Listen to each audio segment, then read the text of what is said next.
Hey everybody, this is Atticus the Death Metaler. I apologize in advance if I sound a little bit out of breath. I recently just got back from the gym and unfortunately I had a very shitty day today.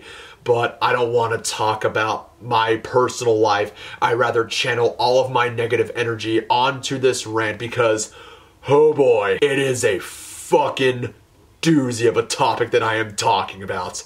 And I think just by seeing the title of this video, you know why. So the topic at hand here is focusing around the recent controversy surrounding one of the most well-known metalcore bands, As I Lay Dying, and they are personally a favorite of mine. I mean, I first discovered this band around in 2007 during the Great Awakening, as I like to call it, and when I discovered, Nuclear Blast Records, Metal Blade Records, Century Media Records off of the MySpace days, which is why it was called the Great Awakening for me, and I stumbled upon As I Lay Dying, and my god, they were an amazing, just badass metalcore band that I genuinely loved their music. And I got to see them live in the start of the 2010s, most notably 2011, and they put on a phenomenal performance. But I think you know the reason why I am talking about As I Lay Dying, and it has to deal with their vocalist, Tim Lambesis. Now before I get down onto the recent news involving As I Lay Dying and Tim Lambesis, let us talk about Tim for a moment and why he has become rather infamous in the metal community. So not too long ago, around in 2013, 2014, Tim and his former wife Maggie were having a bit of a fight with their marriage and unfortunately went through a divorce. And Maggie, Tim's wife, was going to take full custody of their children. I believe it's their biological children or their adopted children from Ethiopia, I believe. Correct me if I'm wrong here, guys. But due to the fact that, he was not getting custody of his children and went through a nasty, messy divorce, and the fact that he wasn't at the right mindset at the right time because he was pretty roided up with steroids, was abusing steroids, he unfortunately hired a hitman in order to make a hit on his wife. Fortunately, that hitman was an undercover detective and he was caught. So, yep, Tim Lambesis was tried, convicted, and was guilty, and he did his time behind bars. Now, I do believe probably 2016, 2017, there were rumors that Tim Lambesis was out of prison, and he was a free man, and automatically you have people that were just right from the very start, just condemning Tim Lambesis. And then in 2018, As I Lay Dying reunited again with Tim. Now, if you all do recall that after Tim was sent to prison, the remaining members of As I Lay Dying formed a new band called Wovenware, which was a good band. I mean, I have their debut release in my album collection.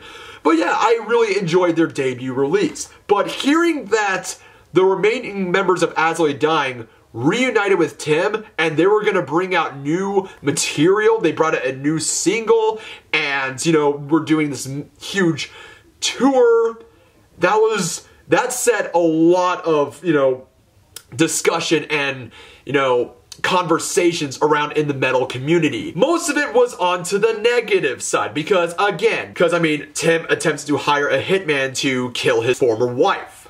But we're gonna go down onto the recent news, onto As I Lay Dying as of right now. So not too long ago, As I Lay Dying posted a status onto their Facebook page, which I will read it to you right now. I stand against who I became in my past, and I'm pursuing a new purpose in rebirth of As I Lay Dying. We collectively are. People who support As I Lay Dying are not supporting the person I once was.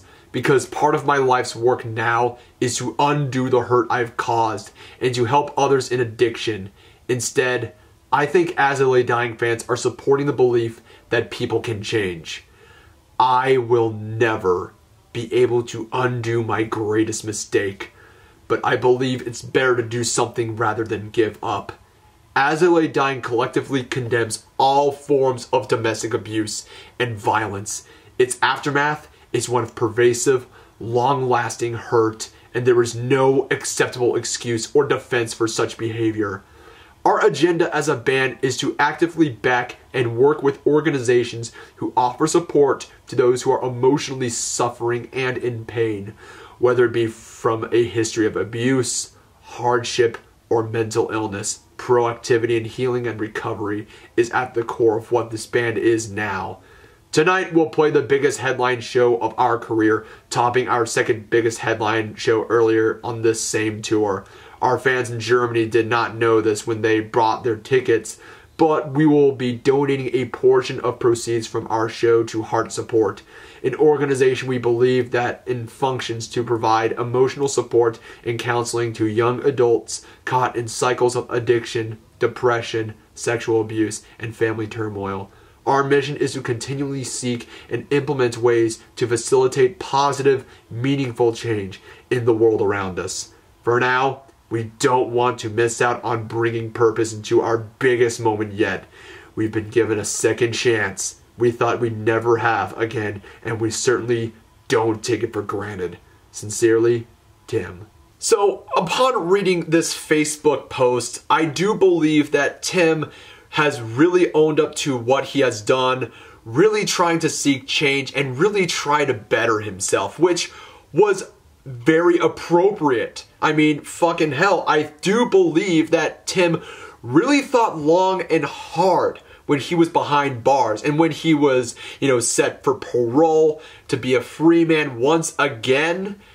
I do believe that he's like, I'm gonna take this opportunity to really better myself this time. And as expected, the entire metal community just, seeing, people just share this Facebook page and I just see nothing but just hate and just nastiness and all this other shit. Mostly to people that I fucking know. And then you have other people that are just like, just give them a chance. I know my good friend, the Random Gangsta, feels the same way as I do. And also, please, Peter, please get fucking back onto YouTube. I fucking miss you, buddy. But yeah, I see all this shit going on. I'm just like, wow. Just my God. Just my fucking God. One of the first people to spark his concerns in the metal community is, of course, the vocalist of The Contortionist, a really good band, Mike Lessard. I do remember that I met him back in 2015 with Animals as leaders and Between the Buried and Me, and this is what he had to say on his tweets over here. So, someone tried to murder their wife and still has a career afterwards? I wonder where the line is drawn for what's acceptable. Chris Brown beats women and R. Kelly urinates on little girls and they both still have careers. I guess I shouldn't be surprised by any of this. And he falls after responding to a fan saying, what if he had been successful with taking another person's life? I don't think the fact that he failed exempts on him of his attempts. I have no acceptance for people who do unacceptable things, and I'm not interested in helping give them a platform to influence others. But Mike Lessard's disdain over Tim Lambesis does not compare that. Does not compare that to Sumerian Records CEO Ash Avildsen. Now, I couldn't find the tweet because I don't have the time to dig up tweets and stuff like that, but I found this off of Metal Injection, in which Metal Injection pointed out that his tweet said, enjoy the silence. Amazing what people will rationalize, doing to be relevant and make money. You're all sick. A situation more toxic than Weinstein, Cosby, and Spacey put together. You facilitating degenerates, get a hold of yourself. I'm embarrassed to call you my peers. What? What the fuck? Like, let's tone it down a bit. What? To add on more onto what Ash said on his tweets, let me just say this. I think the reason why a lot of people were silent onto the early news of when As I Lay Dying was forming together, I think people were extremely hesitant to either be like, oh, I hope Tim gets a second chance, or the same people that were just reading like what you did, Ash. And to compare the news of Tim Lambesis getting back with Assad dying to that of Harvey Weinstein, Kevin Spacey, and Bill fucking Cosby, the thing is that those people, what they have been doing, they've been doing this shit for years, for decades. And it was, I'm just laying it out there right now. And also, the same fucking people that are, condemning Tim Lambesis are probably the same fucking people that idolize classic rock artists.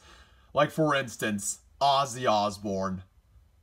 That's all I gotta fucking say right here. Like, I think you understand on what I'm talking about with Ozzy Osbourne. Like, trying every drug you could ever fucking imagine. Also being a fucking cunt to his wife, Sharon. But do I still think that he's a cunt now? No. No. I think he's really changed over the last few decades.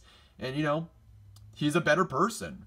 But there were people in the metal community that took a side for Tim Lambesis. The first one being one of my favorite guitarists, Dino Cazares, who has been in such bands and acts such as Fear Factory, Divine Heresy, Assassino, Brujeria, and many, many more bands. And what's funny enough, this screenshot that I have right here was a discussion between him and MetalSucks.net after they stated that they would not cover any more Assad dying news. So this is the discussion right here. Dino says, "You did not mention that by Cali law, Tim's ex-wife Megan is entitled to half, if not all, of his publishing royalties, etc. Tim performing these songs helps the catalog earn money to support the family. He served his time, and he should be able to earn a living regardless of what you people may think." MetalSucks replies with, "Megan herself is the only one who can speak about whether she is okay with that arrangement.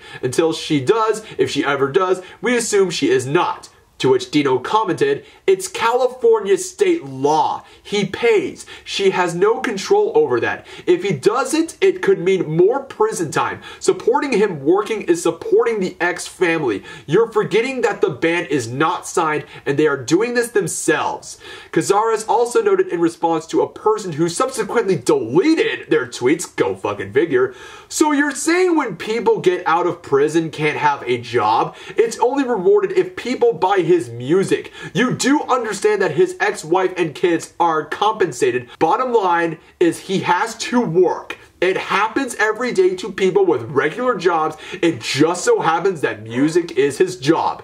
Dino also said, "Intellectual people make mistakes every day. He served the time for the crime. Now he's doing what he does best. Support or don't. That's your choice. Plus, it don't matter what we think, he's doing it, and so far doing it well." So, Dino, oh my god, you are my hero. There goes my hero. Watch him as he goes. The next person, even though he is a musician himself, but he's also a well-known YouTuber, Jared fucking Dines. Yes, Jared Dines voiced his opinion on the whole matter with Tim Lambesis, and his was just as reasonable as Dino Cazares. I loved Assad dying so much when I was growing up. When I found out that what he tried to do, it hit me for sure. Like, damn, that sucks. I think everyone deserves a second chance. Yes, what he did was incredibly fucked up. What he attempted to do was incredibly fucked up.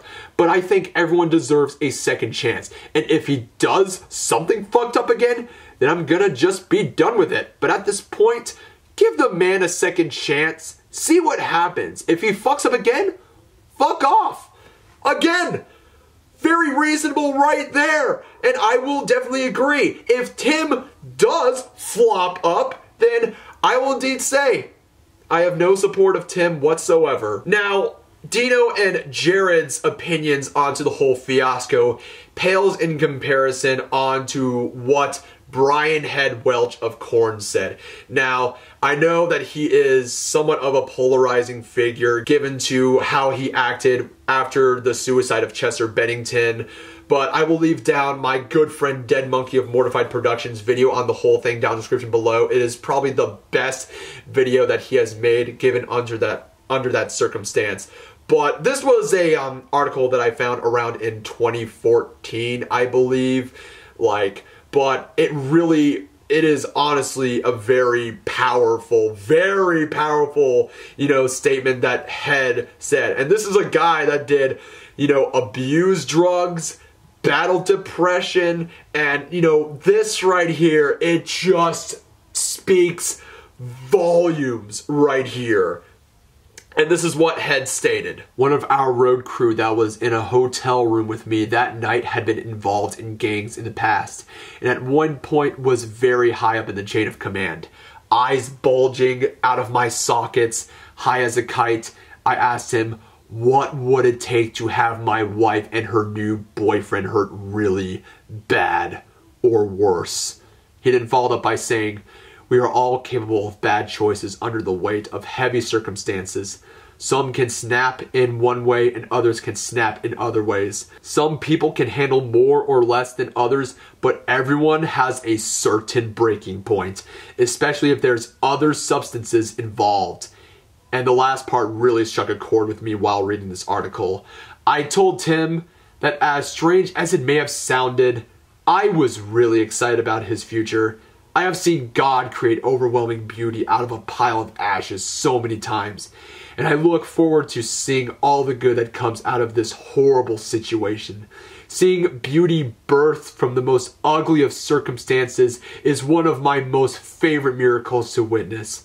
It proves there is a God who always loves and never gives up on humans, no matter how hard we fall. And that is just a beautiful state off of Brian Head Welch. I think it was beautifully stated on what he said, which brings up onto this portion of this video that I'm going to right now. The fact that we have people in the metal community that are literally just shitting on a person that did something fucked up. Yes, I can definitely agree that what Tim Lambesis did was fucked up, and are just still shitting on him when he is really on the first few steps of change in his life after his wrongdoings is just fucked up in its own right there. Look, I get it. What Tim Lambesis did was really bad. Really fucking bad. But I do believe that after his time in prison, he thought long and very hard. And once he was free from prison, I do believe that he is doing his very damnedest to really make changes. Really try to redeem himself. Isn't that what we all fucking strive to be? And all that shit? Now I know a lot of people are really going to hate me for bringing this guy up, but you know what? Fuck it. I'm using him as an example. XXXTentacion. I used to really dislike this guy for the controversy that XXXTentacion has done, mostly to his ex-girlfriend. And, you know, when he died from being shot, I was one of those people that was happy that he died. He wasn't gonna hurt anybody. I was mostly, you know, glad that he died after that music video, that controversial music video in where he hangs a white kid as in a lynching. But one of my fans, he pretty much explained that that music video was to call out on all extreme forms of racism. But you know, these opportunistic motherfuckers right here. And as much as this dude had a very troubled past, as much, you know, we can make fun of mumble rappers like Lil Pump and fucking, you know, 69 with his rainbow grill grill ass fucking face. Like, the dude is so fucking disgusting. Also, Lil Xan, you know, overdosing on red hot Cheetos and shit. The dude made beautiful music, and this dude was pretty much the big game changer into hip-hop as we know it. And, you know, I was a little bit hesitant at first, but I listened to songs like Numb, Sad, Angel, Changes, Why You So Afraid, and Revenge. I'm like, wow, this dude made fucking A music. And it is a damn shame that a person that, even though had a very troubled past, for the few months and weeks before his death, he was trying to make legit changes in his life. And the fact that he died so young before he was really trying to redeem himself was just super fucked up. I mean, some black guy made a video on the whole thing and he explains it a lot better than I do. And funny enough, he does mention Tim Lambesis on his video of XXXTentacion. So it kind of works other way right here and stuff like that. But you know what? I'm gonna take things a step fucking further. I'm gonna go to the very fucking extreme with this case right here, Mr. Robert Rule. Now, why do I bring this guy up? His daughter was unfortunately a victim of the most prolific serial killer in American history, Gary Ridgway, who strangled up to 48 women in the span of probably 2 or 3 decades. You know, very, very cold-blooded motherfucker right here. Upon the early 2000s, he was caught, convicted, put on trial, and was guilty of all of the accounts of murder. And I do recall seeing, you know, the victims' families, all 48 victims' families, just say, "You're a piece of shit. You know, fuck you. I hope you fucking rot in hell. I hope any amount of suffering happens to you. You belong where you belong. You are an insufferable fucking animal." But Robert Rule comes into the woodworks, and this is what he said. Mr. Ridgway, there are people here that hate you. I'm not one of them. You've made it difficult to live up to what I believe, and that is what God says to do, and that's to forgive. You are forgiven, sir. Even watching that clip, it really gets me very emotional. Even to right now, it is a very, very, very powerful moment in where a man who lost his daughter to a psychopath, just a cold-blooded killer, and saying that he forgives him, and seeing, you know, Gary Ridgway being moved to tears. That says a lot. That says a lot. And I remember looking at the comments onto this video that I was looking onto YouTube, and they were saying, "Oh, these people, you know, people that forgive their killers are, you know, bad people." And, you know, I'm just like, motherfucker, this is how this guy chooses to let things go. This is how he put things to rest over here. You can't dictate on how you let people feel and stuff. I know, it's sort of weird. It's really kind of crazy when you think about it, yes, but that is just how Robert Rule wanted to process things after he looked at the killer of his daughter in the face, saying, "I forgive you." And I believe that's what the good portion of the metalhead community is like with Tim Lambesis. I also totally forgot to mention, when it comes to musicians with troubled past, I'm a fan of the band King 810. And not too long ago, around this decade, you know, the vocalists David Gunn and bassist Eugene Gill were arrested. They're pretty much fucking felons. I mean, it's Flint, Michigan, for Christ's sake. I mean, it's no stranger that people like David Gunn and Eugene Gill grow up in an environment where there's a water problem, as well as soaring crime rates, and that's just what happens.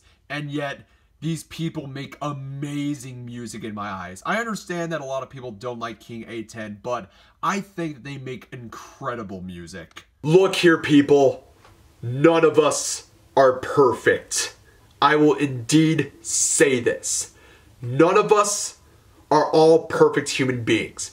We have all said and done things that we are not proud of. But we take a step back, dust ourselves off, take a good long hard look of what we've done, and use them as examples to make us better people. I do believe in second chances. Throughout my 27 years living on this earth, I do believe that people can change, and change for the better. Even to people that have done things that were fucked up, and then they take a good, hard look at themselves in the mirror, and they learn from them and become better people. Yes, I know, there are some people like Onision and Daddy05, amongst other people, that have done a lot of fucked up shit, and they never fucking change at all whatsoever. Those people are not worthy of change when they've, you know, fucked up so many fucking times and are unapologetic. And to the people that are still shitting all over Tim Lambesis, you are no better than what he was in the past. That is all I gotta say. And you going over shitting over him when he's trying to really change for the better, you are no better than who he was in the past. I'm done here. I am done here. And I had to say what I had to say. Now, before I end this video, I was going to do this part onto my Battlefield 5 rants, but I want to give a big, humongous shout out to one of my favorite YouTubers, AlternateHistoryHub, because, you know, if you do follow him, he recently published a book called The Antlantropa Articles, and I have this book right here. I am on to page 97, and all I gotta say, it is a pretty damn good book.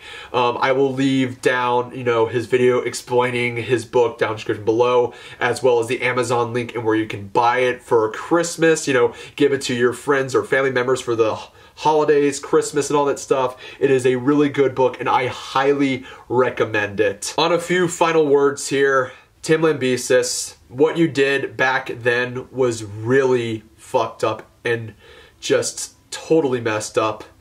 But I do forgive you, Tim. And I do hope that you change from the better and you still continue on the road to becoming a better person. This is your chance. This is your second chance. Don't fuck things up. I am with you 100%. And I am glad that you and the other guys of AILD Dying are making some dank-ass, bomb-ass jams, and I cannot wait to hear the new album. So, stay strong, Tim. Stay strong. Without further ado, ladies and gents, I am Atticus the Death Metaler. Hope you like this video. Subscribe to my channel. Links are down in the description below. Keep it metal, and have an excellent and blessed day, y'all. Cheers! Bloodline